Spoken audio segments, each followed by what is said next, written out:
수고하세요. 수고하세요.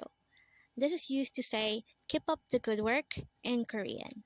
Again, 수고하세요 is used to say keep up the good work. Next word is Achim. Again, this is pronounced as Achim, and this is the Korean term for morning. Again, Achim is morning. Next word is Manada. Again, it's Manada, and this is a verb which means to meet.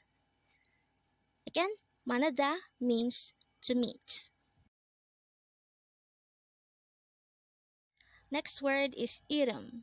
Again, this is pronounced as Irum, and this is the Korean term for name. Again, Irum is name.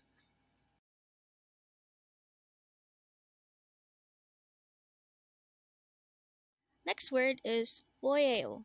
Again, it's 보여요, and this is used to say, what is it? Again, 보여요 or 뭐예요 is used to say, what is it? Next word is Hada. Again, it's Hada. This is a verb which means to go. Again, Hada means to go.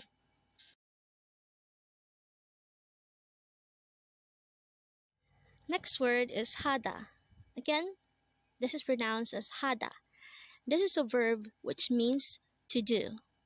Again, Hada means to do.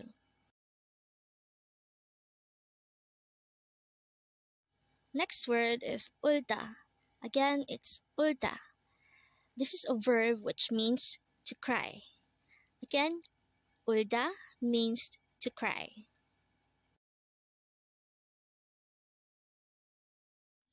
Next word is Kacha.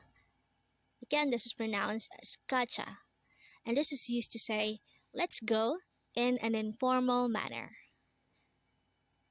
Again, Kacha means let's go. Next word is Kapshida. Again, this is pronounced as Kapshida, and this is another way of saying let's go, but this is a formal way of saying let's go.